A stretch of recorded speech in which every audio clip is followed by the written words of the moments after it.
Bien, je pense que nous avons deux procédures qui sont données, qu'on pourrait examiner. Et puis, je crois pour la question de est-ce qu'un chrétien peut épouser une païenne ou une chrétienne un païen, tout le monde dit non, c'est ça? Qui n'est pas d'accord? Qui pense qu'on peut faire autrement? Il se prononce librement, frère. Parce que c'est dans ces échanges qu'on peut avoir davantage de lumière. Si tu penses que c'est possible, sens-toi libre de te prononcer. Personne. Donc, tout cela, vous ne voulez pas de païen, pas de païenne. Ok. Gloire à Dieu. Amen. En réalité, c'est vrai, la Bible ne donne pas, comme je l'ai déjà dit, la Bible ne donne pas une procédure arrêtée sur la question de la procédure pour pouvoir aller vers une sœur ou vers une, je ne sais pas, voilà, pour le mariage. Il n'y a pas de procédure arrêtée dans les Écritures. Mais il est possible que les dirigeants surtout, des frères qui ont la maturité, qui ont la sagesse de Dieu, qui ont l'expérience, au travers de tout ce qu'ils ont déjà vu et traversé, puissent arrêter une ligne de conduite pour l'assemblée, pour l'Église, afin qu'il n'y ait surtout pas de désordre et pas de blessures sentimentales. Amen. C'est pourquoi nous avons cette rencontre-ci. J'ai voulu laisser les uns et les autres parler, qu'on essaye de voir ce que les uns et les autres pensent, afin que la chose soit d'abord libre et que les uns et les autres aient des avis divergents, que les gens voient un peu ou écoutent ce que les autres pensent. Mais pour ma part, si je dois donc parler, je parlerai davantage, je pense, au-delà de l'expérience, selon la sagesse de Dieu aussi. Amen. Au-delà de l'expérience, selon la sagesse de Dieu. Je pourrais toucher un certain nombre de cas, peut-être dans les Écritures, pour qu'on essaye de voir, mettre des bases, des fondations, pour que la chose soit comprise une bonne fois pour toutes. Une bonne fois pour toutes, pour chacun de nous. Et si une assemblée, dans une certaine mesure, arrête une procédure, ne pensez pas que cette procédure est devenue une forme de doctrine, dans le sens où partout où vous irez, vous voudrez que la chose se passe exactement de la même chose. Non, ça peut pas être une doctrine, parce que la Bible n'en fait pas une doctrine. Amen. Mais concernant votre contexte à vous, vous pouvez arrêter quelque chose d'un commun accord si vous percevez la sagesse de Dieu dans cette manière de faire, afin donc d'éviter tous les désagréments que ces choses-là liées au sentiment peuvent causer. Maintenant, nous sommes ici l'assemblée de Mendon. On se connaît dans une certaine mesure. Je vous connais pour la plupart par la grâce de Dieu. Et avec aussi l'expérience que j'ai, parce que comme je vous l'ai dit, j'ai été avec plusieurs frères et en grande partie toujours dans un milieu avec des jeunes. C'est vrai qu'il y a aussi des moments où j'ai été avec un grand parterre de frères et sœurs qui étaient de divers âges et même parfois de personnes âgées. Et ça, c'était davantage quand j'étais à Douala. Mais ici à Yaoundé, j'ai toujours fonctionné avec des assemblées où il y avait un peu plus de jeunes, des étudiants et autres. Voilà. Et vous voyez donc dans cet univers-là, il y a toujours des affaires de sentiments, de mariage, de blessures et de joie et toutes ces choses ensemble.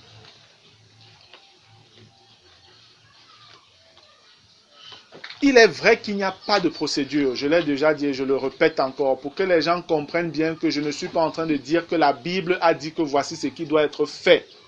Ce n'est pas ce que je dis.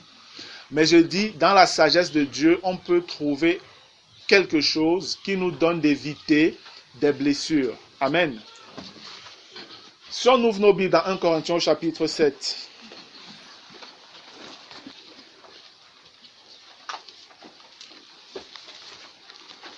« 1 Corinthiens, le chapitre 7, je vais lire à partir du verset 10. Il est écrit, « À ceux qui sont mariés, j'ordonne, non pas moi, mais le Seigneur, que la femme ne se sépare point de son mari. » Remarquez ici, l'apôtre Paul est en train de parler et il dit, « à ceux qui sont mariés, il dit j'ordonne. Après il dit non pas moi, mais le Seigneur. Donc en fait, le Seigneur vous ordonne au travers de moi ce qui va suivre. Le Seigneur vous ordonne que la femme ne se sépare point de son mari. Ça, c'est l'ordre que Paul a reçu de Jésus et qu'il communique aux frères de Corinthe pour le problème qu'il traversait. Et à toute l'église qui pourrait se retrouver aussi dans ce même problème-là. C'est à nous que le Seigneur leur donne. Amen. Et après, il dit au verset 11.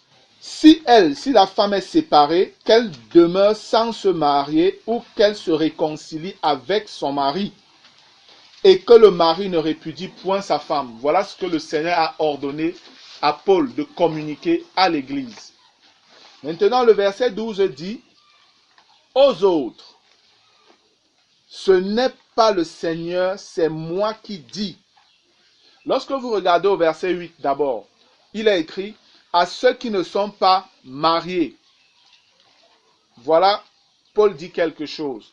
Au verset 10 maintenant, il dit, à ceux qui sont mariés. Et après, au verset 12, aux autres. Aux autres. Donc, ceux qui sont dans une condition pas très normale liée au mariage. Aux autres, il dit, ce n'est pas le Seigneur, c'est moi qui dis. Ce n'est pas le Seigneur, c'est moi qui dis. Si un frère a une femme non croyante et qu'elle consente à habiter avec lui, qu'il ne la répudie point. Je veux m'arrêter ici sur j'ordonne, non pas moi, mais le Seigneur. Et après, aux autres, ce n'est pas le Seigneur, c'est moi. Amen. Ça voudrait dire qu'ici, Paul dit ce qu'il a reçu directement du Seigneur Jésus. Et de l'autre côté, il dit une chose qui est liée à la sagesse qu'il a. Parce qu'il est serviteur de Dieu, il a l'Esprit de Dieu. Il n'a pas reçu un ordre direct du Seigneur, mais lui, il pense que voici la chose qui serait bonne et juste de faire dans telle situation. Et le fait que ce soit mentionné dans les Écritures, ça veut dire que c'était vraiment inspiré par le Saint-Esprit qu'il a parlé. Amen. Dieu a validé cela. Et la preuve, c'est que lorsque vous allez au chapitre 7 toujours, les versets 39 et 40, 1 Corinthiens 7, 39, 40, il est écrit, « Une femme est liée aussi longtemps que son mari est vivant. Mais si le mari meurt, elle est libre de se marier avec qui elle veut, seulement que ce soit dans le Seigneur. » Donc, elle épouse un frère. Regardez le verset 40. « Elle est plus heureuse, néanmoins, si elle demeure comme elle est, suivant mon avis. » Donc pour lui, Paul dit, suivant son avis, si une femme a été mariée et que son mari est mort, il est même mieux pour elle de ne plus se marier. Il dit ça, c'est son avis. Mais bon, si elle ne peut pas et qu'elle désire vraiment se marier, alors qu'elle épouse un frère.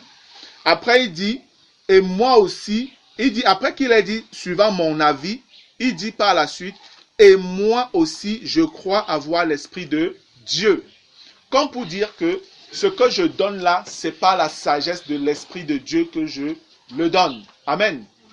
Ça voudrait donc dire que même s'il n'y a pas une procédure écrite sous forme de doctrine chrétienne ou de doctrine de Christ, le Seigneur nous a donné le Saint-Esprit et la sagesse qui va avec, afin que nous puissions donner un avis qui soit selon la volonté de Dieu. Amen. C'est exactement ce que nous allons faire. C'est exactement ce que nous allons faire. La procédure qui va être communiquée, on va examiner la chose à la lumière des Écritures, ce qui va être dit, afin de voir est-ce que c'est sage d'agir comme ça.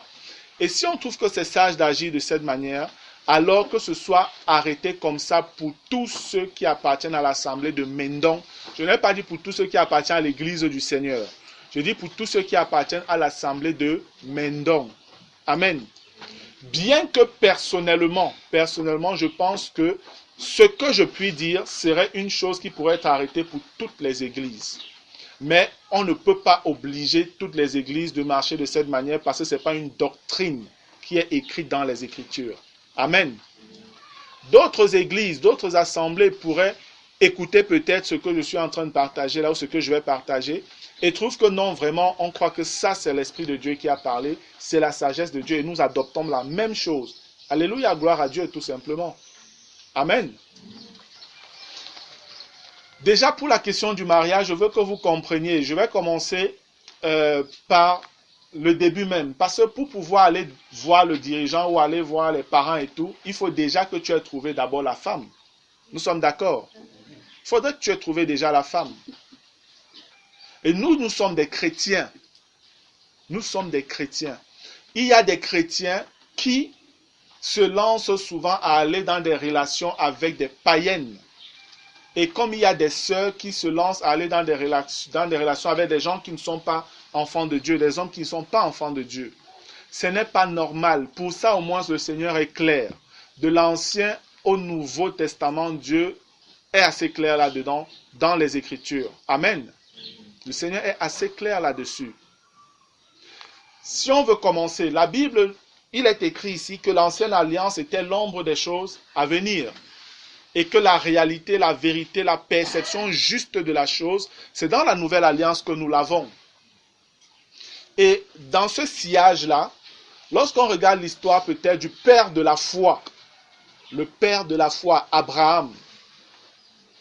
Abraham, la Bible nous révèle qu'il a épousé Sarah. Et Sarah était sa demi-sœur. Ils avaient le même père, mais pas la même mère. Et c'est Sarah qui l'a épousé. Ça, en réalité, c'était déjà une image de ce que Dieu attendait pour ses enfants à lui. Amen. Parce que nous sommes ici, on s'appelle frères et sœurs, n'est-ce pas? Et c'est vrai, nous le sommes, parce que nous venons tous d'un même père, d'un même esprit. Nous sommes régénérés par la même parole. Nous sommes frères et sœurs dans le Seigneur. Et par l'image seulement d'Abraham et de Sarah, ça voudrait dire que si je dois épouser une femme, ça doit être ma sœur. Amen. Ça doit être ma sœur. Et on parle ici des choses spirituelles. Et lorsqu'on regarde dans Genèse toujours, Genèse 24, on va rapidement prendre quelques exemples comme ça dans les Écritures pour que les gens comprennent. Parce que vous devez savoir, bien-aimés, je veux encore dire quelque chose avant qu'on ne lise. Sachez que nous sommes dans une guerre, je ne cesse de vous le dire. Nous sommes dans une guerre contre Satan, contre le monde, contre ses démons, contre la chair. On a plusieurs ennemis qui sont là ligués contre nous. Et le monde, dans sa manière de fonctionner aujourd'hui, essaye de vous rendre coupable ou de vous faire porter une culpabilité qui n'est pas juste.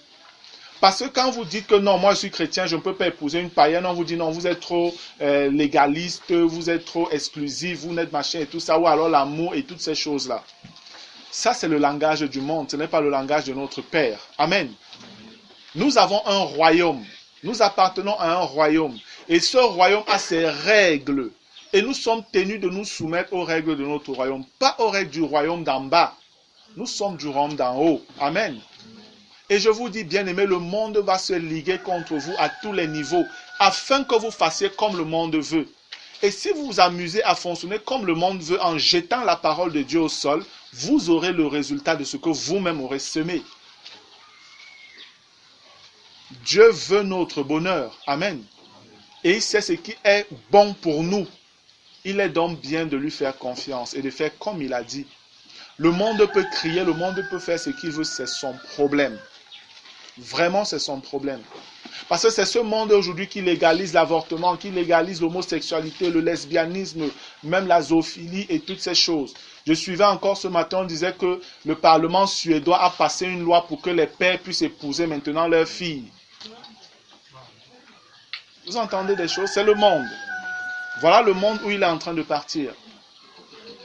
Des abominations sur abominations chaque jour que vous écoutez les informations. Abomination sur abomination. Donc le monde n'est pas l'exemple ou la personne vers qui on pourrait se tourner pour avoir la sagesse ou pour savoir comment faire. Non, non. C'est le monde qui doit venir vers nous afin d'apprendre. Amen. Ce n'est pas nous qui devons regarder au monde, c'est le monde qui doit regarder à nous. Et pour nous, nous avons pour base les Écritures, la Bible. Même comme c'est un livre aujourd'hui qui est traité de livre haineux, qui répand un message de haine et tout, ce n'est pas un problème. Ne vous étonnez pas, la Bible nous révèle toujours que tout ce qui est bien sera bientôt appelé mal, et ce qui est mal sera bientôt appelé bien. Aujourd'hui, on dit que la Bible est un livre mauvais, mais on vous dit que les livres de sorcellerie d'Harry Potter et autres, c'est ça qui est bien. Ce n'est donc pas étonnant. Pour ceux qui connaissent le Seigneur, vous voyez simplement l'accomplissement des Écritures et vous bénissez Dieu parce que le livre là est vrai. Alléluia. Ce qui se passe dans le monde devrait plutôt fortifier notre foi au lieu de la détruire. Gloire à Dieu. Il n'y a pas une époque comme la nôtre où on voit autant la parole de Dieu être vraie devant nos yeux, bien-aimés. Donc nous avons toutes les raisons d'avoir foi en la parole au lieu que notre foi soit détruite. C'est vraiment paradoxal qu'aujourd'hui les chrétiens abandonnent la vérité pour tomber dans l'apostasie. Ceux qui n'ont vraiment jamais connu même le Seigneur. Ou alors ils ont laissé leur cœur totalement être corrompu par les convoitises du monde. Mais pour toi, chrétien, sois ferme et tiens ferme. Amen. Genèse 24, je vais lire le verset 1. Abraham était vieux, avancé en âge, et l'Éternel avait béni Abraham en toutes choses. Abraham dit à son serviteur, le plus ancien de sa maison, l'intendant de tous ses biens, mais je te prie ta main sous ma cuisse, et je te ferai jurer par l'Éternel, le Dieu du ciel et le Dieu de la terre, de ne pas prendre pour mon fils une femme parmi les filles des Cananéens, au milieu desquels j'habite, mais d'aller dans mon pays et dans ma patrie prendre une femme pour mon fils Isaac. Alléluia. Voici une image encore. Abraham, lui, il avait pris sa sœur ou sa demi-sœur pour femme. À son tour, quand il veut trouver une femme à son fils, il dit à son serviteur le plus ancien, donc quelqu'un qui le connaissait bien et qui pouvait savoir vraiment les désirs du cœur d'Abraham. C'est à lui qu'il donne cette mission. Va chercher une femme pour mon fils, mais n'en prends pas une parmi les Cananéens où on habite là. Et ça représentait le monde. Ne prends pas une femme dans le monde, mais va chez moi, dans ma famille, là-bas, chercher une femme pour mon fils. Donc dans l'église, prends une femme dans l'église. Et vous devez voir si vous pouvez comprendre. Abraham ici représente réellement le Père. Amen. Abraham représente Dieu le Père. Le fils Isaac, pour qui on va chercher la femme, représente le fils Jésus-Christ. Amen. Et le serviteur représente le Saint-Esprit. Ça nous donne déjà de comprendre que lorsque quelqu'un est soumis au Saint-Esprit, il choisira la bonne personne. Alléluia. Il choisira la bonne personne. Quand tu as l'écoute de l'Esprit de Dieu, tu choisiras la bonne personne. Parce que tu pourras davantage connaître les désirs du cœur du Père. Et si tu as cette communion avec le Père, alors tu feras le meilleur choix pour celle que tu prendras ou pour celui qui viendra vers toi. Gloire à Dieu. Regardons un autre passage. 1 Roi, le chapitre 11.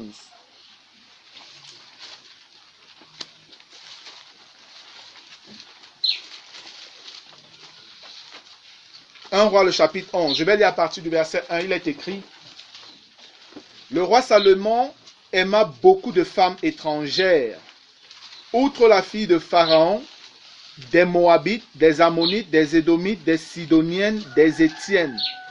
Écoutez le verset 2. Appartenant aux nations dont l'Éternel avait dit aux enfants d'Israël, vous n'irez point chez elles, et elles ne viendront point chez vous. Elles tourneraient certainement vos cœurs du côté de leur Dieu. Ce fut à ces nations que s'attacha Salomon, entraîné par l'amour. Il eut 7 princesses pour femmes et 700 princesses pour femmes et 300 concubines. Et ces femmes détournèrent son cœur. À l'époque de la vieillesse de Salomon, ces femmes inclinaient son cœur vers d'autres dieux, et son cœur ne fut point tout entier à l'Éternel, son Dieu, comme l'avait été le cœur de David, son père. Salomon alla après Astarté, divinité des Sidoniens, et après Milcom, l'abomination des Ammonites. Et Salomon fit ce qui est mal aux yeux de l'Éternel, et il ne suivit point pleinement l'Éternel comme David, son père. Alors Salomon bâtit sur la montagne qui est en face de Jérusalem un haut lieu pour Kémosh, l'abomination de Moab, et pour Moloch, l'abomination des fils d'Ammon. Et il fit ainsi pour toutes ces femmes étrangères qui offraient des parfums et des sacrifices à leur Dieu. Le grand roi Salomon, pour ceux qui ont déjà lu son histoire, vous pouvez connaître qui était cet homme. Celui à qui Dieu a apparu, Dieu lui a parlé, Dieu lui a donné sagesse et richesse et grande notoriété. Mais pour finir, à cause des femmes étrangères, des femmes qui n'appartenaient pas à son peuple, des femmes dont Dieu avait dit, ne prenez pas celle-là pour femme, Salomon a délibérément violé la volonté de Dieu et il a pris ces femmes-là pour femmes. Et Dieu avait dit, elles tourneront ton cœur. Elles tourneront ton cœur. Et il s'est marié avec ces femmes. Et elles ont tourné son cœur. Salomon, il avait un véritable problème avec le sexe. Comment un seul homme peut avoir jusqu'à 700 femmes? Comment? Ça n'a pas de sens. Et après 300 concubines, donc 1000 femmes pour toi. C'est incroyable. C'est incroyable. Vous voyez en fait, ça montre tout l'acharnement que le diable met en marche pour détruire un enfant de Dieu. Comprenez-le. Il est prêt à te donner toutes les richesses du monde pour arracher ton âme. Et c'est pourquoi Jésus pouvait dire, à quoi sert-il à un homme de gagner tout le monde s'il perd son âme? Je vous avoue que pour moi, aujourd'hui, si on me demande si Salomon est sauvé ou pas, je ne vous dirai pas s'il est sauvé ou pas. Je ne sais pas. Parce que la Bible nous montre la vie de Salomon seulement vers sa déchéance. On ne nous dit à aucun moment qu'il s'est repenti, comme on parle souvent des autres rois. Donc si Salomon même se trouve en enfer, je ne serais pas étonné. C'est l'une des personnes qui a été tellement bien avec Dieu qu'à la fin, je ne peux pas te dire non que celui-ci, le témoignage est qu'il est au ciel. À cause du sexe, Salomon n'a pas su fuir le sexe comme Joseph avait fui. Alors c'était quelqu'un qui avait une relation avec Dieu. Salomon fait partie des 3 personnes dans la Bible qui ont prié et le feu est descendu du ciel. À l'écoute, quand Dieu a écouté, le feu est descendu du ciel. Il fait partie de ces personnes-là. Mais voilà comment il a fini à cause du sexe. On ne peut pas, nous chrétiens, nous embarquer dans une union avec des païennes. Non, ou encore avec un païen. Et vous qui êtes en train d'écouter là maintenant, si tu fais l'erreur de te lancer là-dedans, tu récolteras ce que tu récolteras. Parce que tu es averti maintenant. Lisons un autre passage. 2 Chroniques 21. Je vais lire le verset 6. À partir du verset 5, il est écrit 2 Chroniques 21, 5 à 6. Joram avait 32 ans lorsqu'il devint roi, et il régna 8 ans à Jérusalem. Il marcha dans la voie des rois d'Israël, comme avait fait la maison d'Akab, car il avait pour femme une fille d'Akab, et il fit ce qui est mal aux yeux de l'Éternel. Qui était la femme d'Akab? Jézabel. Jézabel. Et Akab est un roi d'Israël, Israël du Nord, qui avait déjà rejeté Dieu et qui était dans le paganisme et l'idolâtrie. Et lui, Joram, lui, il appartenait plutôt à l'Israël du Sud, où il y avait le temple, où il y avait encore même les Lévites, les sacrificateurs. Mais au lieu de marcher dans la lignée des rois de Juda, qui pour la plupart, il y avait quand même ceux qui marchaient dignement, lui, il a plutôt marché selon le cœur des gens d'Akab. Et il est allé jusqu'à prendre une fille d'Akab. Et la fille d'Akab a détourné son cœur. Donc une fille descendant de Jézabel, femme rebelle, prostituée. Il n'a pas pris une fille qui craignait Dieu, mais il a pris une fille qui sortait d'une mauvaise souche. Et on dit cette personne a détourné son cœur de l'Éternel. Un autre passage, Esdras chapitre 9. Frère, il y en a plusieurs depuis l'Ancien Testament et Dieu ne joue pas avec. Esdras 9, je vais lire les versets 1 à 4.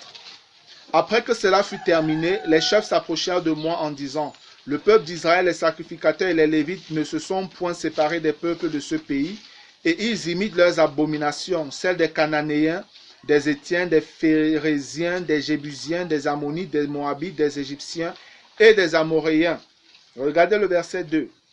Car ils ont pris de leurs filles pour eux et pour leurs fils. Et on dit, et ont mêlé la race sainte avec les peuples de ces pays. Et les chefs et les magistrats ont été les premiers à commettre ce péché. Et c'est comme ça qu'aujourd'hui on voit certains qui se disent hommes de Dieu prendre des païennes. Parce qu'il dit que le Saint-Esprit lui a révélé, il a reçu la prophétie que. Et il s'engage et c'est comme ça qu'à la suite les fidèles aussi suivent. Verset 3. Lorsque j'entendis cela, je déchirai mes vêtements et mon manteau. Je m'arrachai les cheveux de la tête et les poils de la barbe et je m'assis désolé. Vous pouvez comprendre la douleur que Esdras avait. Au point de s'arracher les cheveux et même la barbe. Ça fait mal.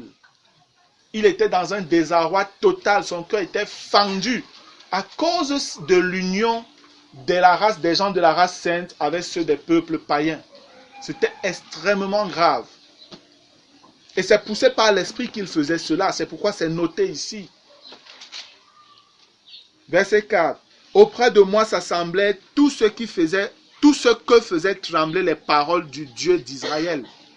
À cause du péché des fils de la captivité, et moi je restais assis et désolé jusqu'à l'offrande du soir.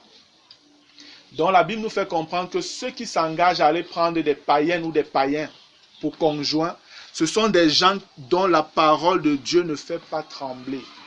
Ils ne tremblent pas. Et si la parole de Dieu ne te fait pas trembler, tu n'appartiens plus à son peuple en fait. Tu as régné ce Dieu-là, il ne t'appartient plus, tu ne lui appartiens plus. Tu vis ta vie désormais. Et c'est grave. Et c'est grave. Néhémie 13, juste après Esdras. Néhémie 13, je vais lire à partir du verset 23, il est écrit. À cette même époque, je vis des Juifs qui avaient pris des femmes asdodiennes, ammonites, moabites. La moitié de leurs fils parlaient l'asdodien et ne savaient pas parler l'hébreu. Ils ne connaissaient que la langue de tel ou tel peuple. Ça veut dire que même votre progéniture sera sous malédiction. Tu vas épouser un païen ou une païenne. Vos enfants vont facilement copier les cultures du païen ou de la païenne. C'est ce que la Bible est en train de dire. Et sachez que c'est très facile de copier le mal que de copier le bien. Amen. C'est très facile. Voilà ce que la Bible nous montre, bien-aimés. Et il y aura toujours ces conflits-là entre vous. Est-ce que c'est la louange qu'on met à la maison pour glorifier Dieu ou est-ce que c'est les catinos et je ne sais pas trop, tous les filles du monde qui chantent là. Les Lady Ponce, tous les gens là. Ce sera toujours ce mélange-là qu'il y aura. Et puisque les enfants sont plus en contact avec leurs amis dehors et tout, et que c'est ce que leurs amis font, ils seront attirés par toutes ces choses davantage. Parce qu'ils ont quand même des petites séquelles à la maison, ils vont concrétiser tout ça au dehors. Verset 25. Je leur fis des réprimandes et je les maudis. Néhémie, lui, il était très violent. Parce que le livre de Néhémie est un livre qui représente le combat spirituel, sur le plan spirituel, Néhémie. C'est quoi Néhémie est violent, c'est quelqu'un qui ne joue pas avec les choses de Dieu. Je leur fis des réprimandes et je les maudis. J'en frappais quelques-uns, il les tapait même avec les mains. Je leur arrachais les cheveux, c'est même pas pour lui qu'il a arraché, c'est pour les autres. Et je les fis jurer au nom de Dieu en disant, vous ne donnerez pas vos filles à leurs fils et vous ne prendrez leurs filles ni pour vos fils ni pour vous. N'est-ce pas en cela qu'a péché Salomon, roi d'Israël? Il n'y avait point de roi semblable à lui parmi la multitude des nations. Oh là là. Il était aimé de son Dieu. Et Dieu l'avait établi roi sur tout Israël. Néanmoins, les femmes étrangères l'entraînaient aussi dans le péché. Même si cette femme-là ne te tourne pas totalement en te disant que non, allons à danser, allons faire ci, allons faire ça. Par son comportement, par ses agissements, tu seras toujours sous tension, tu n'auras pas de paix, tu seras toujours sous Elle va faire toujours des choses qui vont t'énerver. Quand toi, tu veux qu'elle s'habille décemment, c'est où elle te met toutes les mini-jupes du monde. Et elle sort avec ça. Donc, tu es troublé. Ses désirs sont toujours portés vers des choses vaines et inutiles. Qui, toi, en tant qu'enfant de Dieu, ça te fatigue spirituellement. Si tu n'es pas encore marié et que tu as une pensée qui te vient que voilà un bel homme, même si c'est un peu un chrétien, il va changer. Voilà une jolie femme, elle-même, regarde comment elle me regarde. Ne tente pas. C'est le piège, bien-aimé. Ne tente pas. Parce que c'est un enfer que tu vas commencer à vivre sur la terre. Il vaut mieux rester sans être marié que de se marier avec un païen ou une païenne. Amen. Verset 27. Faut-il donc apprendre à votre sujet que vous commettez un aussi grand crime et que vous péchez contre notre Dieu en prenant des femmes étrangères? Un des fils de Jojada, fils d'Eliakib, le souverain sacrificateur, était gendre de Sanballat, le Horonite. Je le chassais loin de moi. Ils vont jusqu'à prendre pour épouse les filles des ennemis d'Israël. Sanballat là qui combattait quand Néhémie était en train de vouloir bâtir les murailles. Un juif a réussi à aller prendre sa fille pour épouse. Un traître de l'alliance. Et c'est comme ça qu'il y a des chrétiens qui vont se lancer dans ce genre de situation-là aujourd'hui. Au nom de l'amour. Quel amour?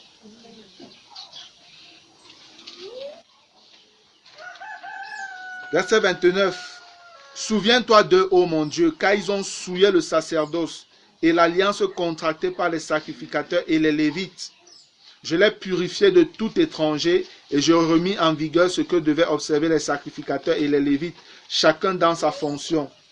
Et ce qui concernait l'offrande du bois ou époque fixée, de même que les prémices, souviens-toi favorablement de moi, ô mon Dieu. Amen.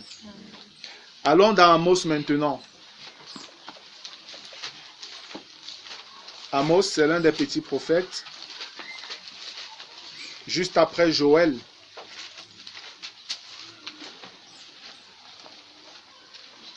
Amos, le chapitre 3. Je vais lire à partir du verset 1. Il est écrit: Écoutez cette parole que l'Éternel prononce contre vous, enfants d'Israël, vous, Église, l'Israël de Dieu. Écoutez cette parole que l'Éternel prononce contre vous, enfants d'Israël, contre toute la famille que j'ai fait monter du pays d'Égypte, donc contre tout ce que j'ai retiré du monde. C'est à vous que je m'adresse. Je vous ai choisi, vous seuls, parmi toutes les familles de la terre. C'est pourquoi je vous châtierai pour toutes vos iniquités. Deux hommes marchent-ils ensemble sans s'être concertés? Dans certaines versions, on dit sans s'être accordés. Est-ce que deux personnes peuvent marcher ensemble si c'est qu'ils ne partagent pas les mêmes visions des choses? Non. Tu vas prendre un païen ou tu acceptes un païen pour époux, alors que lui, il a ses projets, il a sa vision, il a sa manière de voir, de penser. Et tu vas prendre une païenne. Tu vas prendre une païenne pour épouse, alors qu'elle a toute une autre vision de choses. Et je vous dis, ce n'est pas des choses dont on joue. Quand je vous parle un peu d'expérience vécue, c'est que c'est une histoire où vous allez voir des sœurs qui ont épousé des païens et qui maintenant souffrent, ou des frères qui ont épousé des païennes. Et que ce soit ici, je dis même à l'étranger, il y en a que je connais qui m'appellent souvent. Des sœurs qui me demandent, frère, est-ce que en tant qu'enfant de Dieu, on peut peut-être avoir des relations sexuelles n'importe comment, de n'importe quelle manière et tout ça. Pourquoi? Parce que ce sont les désirs de l'homme. Et quand elle demande de quoi est-ce que tu parles, elle dit non, la sodomie, parce que voilà des choses que ces gens-là peut-être aiment. Toi, tu es chrétienne maintenant, tu fais comment? C'est ton mari. Mais il ne connaît pas le Seigneur, lui il a d'autres visées. Et dans le mariage, il est question aussi de sexe. Et ce sera pareil avec ta femme, si elle est païenne. Elle pourra avoir tous les désirs bizarres et pervers. Pourquoi? Parce qu'elle se nourrira aux films pornographiques, aux revues pornographiques, à des scènes totalement immondes et abominables. Alors que toi, tu es censé vivre dans une vie de sainteté, dans un environnement de sainteté. L'amour n'est pas de l'animalité. Ou avoir des relations sexuelles, ce n'est pas animal.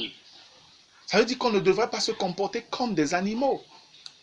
Les films pornographiques ne sont pas des films qui montrent comment on doit faire l'amour dans un foyer. Non, c'est une abomination, les films pornographiques. Si tu es encore esclave de ces choses, bien-aimé, répands-toi. Si tu as ces trucs chez toi, casse-les et jette-les, brûle-les. Parce que ça va t'envoyer en enfer. Ça va t'envoyer en enfer. Si tu te nourris à cette source-là, tu es mal parti. Si la chair te fait croire que c'est en regardant ça que tu seras un expert pour satisfaire ton épouse, c'est encore la séduction. Tu iras en enfer avec ça. Tu iras en enfer avec ça. Le péché sexuel est grave dans l'église. Peut-être vous ne le savez pas. C'est grave. Ou dans les groupes qu'on appelle chorales. Les sœurs sont enceintes, venant toujours des choristes entre eux là. C'est les chorales de mari et femme. Mari et femme entre guillemets parce qu'ils ne sont pas mariés, copains, copines. Ils sont là plein, la fornication plein dans l'assemblée. Deux hommes marchent-ils ensemble sans s'être concertés? Tu vas prendre une païenne, vous avez des visions différentes, totalement différentes. Ce n'est pas possible. Cette question est une question rhétorique, on connaît clairement la réponse. Tout le monde connaît la réponse. Si ça ne va pas entre vous, vous ne pouvez pas fonctionner ensemble. C'est la guerre. Comment vous pouvez forcer pour vous mettre ensemble? Vous voyez Satan et Jésus se mettre main dans la main et fonctionner ensemble? Non, ce n'est pas possible. Comment toi, enfant de Dieu, tu peux aller prendre pour femme une fille de Satan? Satan devient ton beau-père. Tu as pour beau-père Satan. Sérieux. C'est grave, bien-aimé. Peut-être vous ne voyez pas la chose de cette manière, mais je vous dis c'est grave. Si tu as pour beau-père quelqu'un dont le fond est foncièrement méchant et mauvais, tu es mal parti. Regardez souvent, seulement même ici dans ce monde-ci, où parfois il y a des gens qui tombent dans des familles où les beaux-parents sont des plaies. La belle-mère est terriblement casse-tête. Elle veut vous pourrir la vie. Si un être humain peut le faire, à plus forte raison, quand c'est la source même de toutes ces choses-là, Satan qui est ton beau-père. Comment tu vas faire? Et c'est pourquoi je vous dis souvent que beaucoup iront en enfer à cause des mauvais mariages qu'ils ont faits. Parce qu'ils ont passé le temps dans les guerres et les guéguerres avec leurs conjoints. Deux personnes ne marchent pas ensemble, bien aimés, s'ils ne se sont pas accordés. Amen. Cherchez la personne avec qui vous êtes en accord et surtout et d'abord sur le plan spirituel. 2 Corinthiens chapitre 6.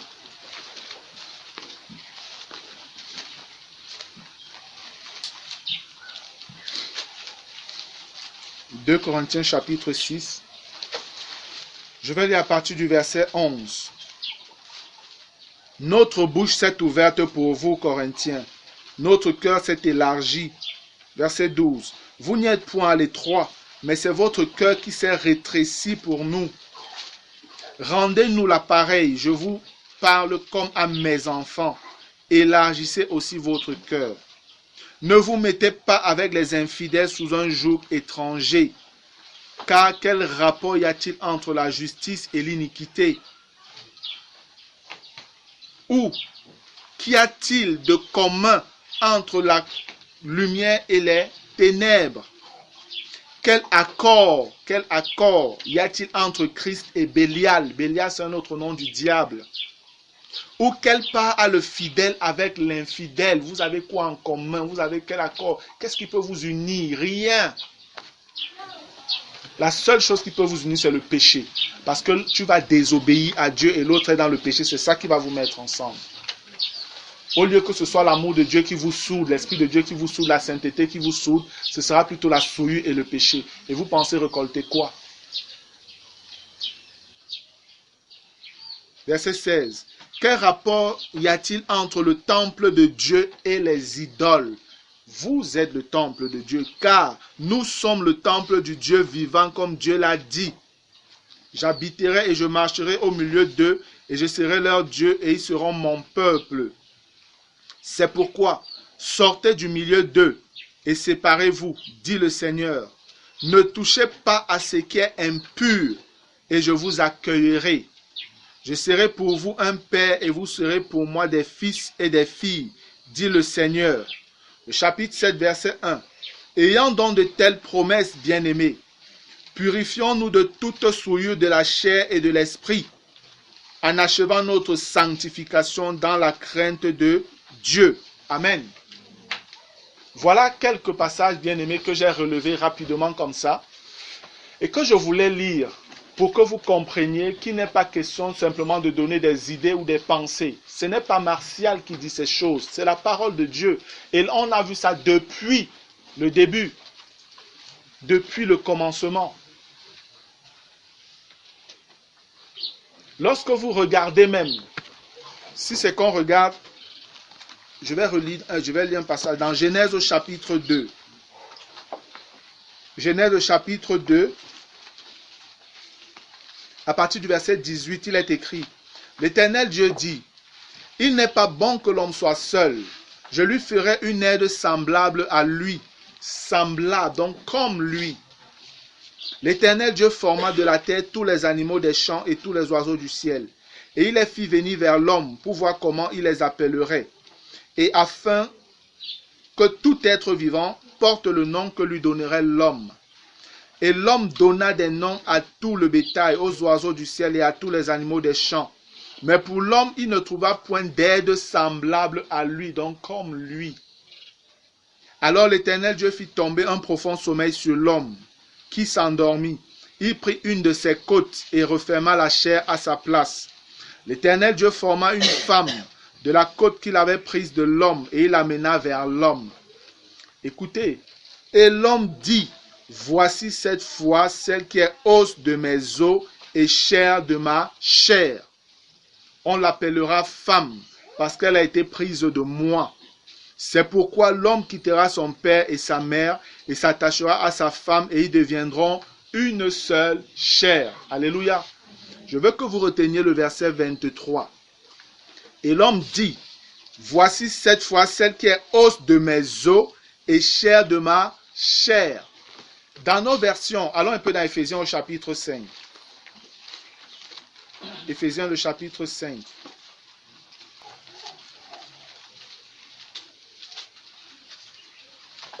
Éphésiens chapitre 5, j'ai envie de lire. Dans la plupart des versions que nous avons communément là, ça a été coupé. Mais dans les versions fidèles, on retrouve ce que je vais lire. Éphésiens chapitre 5. La parole nous fait comprendre à partir du verset même 25. Voilà ce qui est écrit. Je vais lire dans la version Osterwald. Il est écrit dans la version Osterwald, Éphésiens chapitre 5 à partir du verset 25. Marie, aimez vos femmes, comme aussi Christ a aimé l'Église et s'est livré lui-même pour elle, afin de la sanctifier en la purifiant et en la lavant par l'eau de la parole, pour la faire paraître devant lui, pour la faire paraître devant lui une Église glorieuse, sans tache, ni ride, ni rien de semblable, mais sainte et irrépréhensible. C'est ainsi que les maris doivent aimer leurs femmes comme leur propre corps. Celui qui aime sa femme s'aime lui-même. Car personne n'a jamais haï sa propre chair, mais il la nourrit et l'entretient, comme le Seigneur le fait à l'égard de l'Église. Écoutez le verset 30. Parce que nous sommes les membres de son corps. Voilà comment c'est dit dans vos versions, au verset 30. On dit, parce que nous sommes membres de son corps, et ça s'arrête là. Mais quand vous lisez dans la version Osterwald, qui est l'une des versions les plus fidèles, on vous dit, parce que nous sommes les membres de son corps, étant de sa chair et de ses os. Exactement ce que Adam a dit là-bas au début, quand sa femme est venue vers lui, quand on lui a amené Ève. Voici cette fois celle qui est os de mes os et chair de ma chair. Pour montrer qu'en réalité, pour prendre femme, il faudrait que ce soit quelqu'un qui est totalement uni à toi, qui est semblable à toi, à tous les niveaux, dans la vie profonde. Frères, comprenez avec tout ceci qu'il est clair dans les Écritures qu'un chrétien ne peut pas épouser une païenne. Amen. Amen. Ce n'est pas possible. Un chrétien ne peut pas épouser une païenne et une chrétienne ne peut pas épouser un païen. On se marie entre nous. Tant pis si ça les dérange. On se marie entre nous. Il est bon de comprendre ça, bien-aimé, je vous assure. Sinon, je vous dis, parce que tu vas dire je brûle, tu vas tomber dans des problèmes qui vont te brûler plus que ce que tu brûlais là. Faites attention, Dieu ne joue pas. Le Seigneur ne joue pas. Et tout ça a commencé depuis le début. Depuis le début. Voilà déjà la première base. Si on doit trouver une femme, que ce soit au milieu du peuple de Dieu. Amen. Je veux qu'on se comprenne. Je ne suis pas en train de dire que si tu veux te marier, tu dois forcément trouver une sœur ici dans l'assemblée de Mendon. Non. Je dis il faut qu'elle soit chrétienne, tout simplement, qu'elle soit née de nouveau, qu'elle soit régénérée par la parole de la régénération, par l'esprit de la régénération. Amen. Qu'elle soit enfant de Dieu. Qu'elle soit de n'importe quelle assemblée, de n'importe quelle église, de n'importe quelle race ou de n'importe quelle nation, peu importe. Amen. Peu importe. J'ai des frères qui sont soit aux États-Unis, soit en Amérique, il y en a qui sont au Maroc et tout ça. Des frères que je connais comme ça. Et qui parfois m'appellent, me disent, frère, vraiment par rapport aux sœurs, au mariage, machin et tout. Je leur dis, c'est quoi votre problème? Il n'y a pas de femmes là-bas en Allemagne. Il n'y a pas de chrétiennes au Maroc. Il n'y a pas de marocaines là-bas que tu peux prendre. Pourquoi tu veux forcément une camerounaise? Prends-moi une marocaine, prends-moi une allemande, prends-moi une américaine, mon ami, je serai content. Mais à condition que ce soit une sœur. Amen. À condition que ce soit une sœur. Pourquoi vous voulez à tout prix avoir toujours des camerounaises? Pourquoi? Ce n'est pas l'église du Seigneur, ça. L'église du Seigneur est multiculturelle. Amen. Multiraciale. C'est tout ça qui fait la beauté de l'église. Moi, je serais content qu'un frère quitte là-bas, je ne sais pas, l'Allemagne, il arrive ici et qu'il vient avec une merveilleuse sœur allemande, la blonde, je ne sais pas, rousse sous toutes les couleurs, mais qu'elle soit chrétienne. Tout simplement. C'est ce que je suis en train de dire. Le plus important, c'est que ce soit un frère, c'est que ce soit une sœur. Amen. Qu'il soit blanc, noir, indien ou chinois, peu importe. Ce qui a de la valeur, c'est sa nature. C'est sa nature qui est importante. Gloire à Dieu. Sur ce point-là, je pense au moins que la chose est claire. Pour mon sauveur, pour toi Jésus, merci pour ce que tu as fait. Tu es si précieux, Jésus mon sauveur.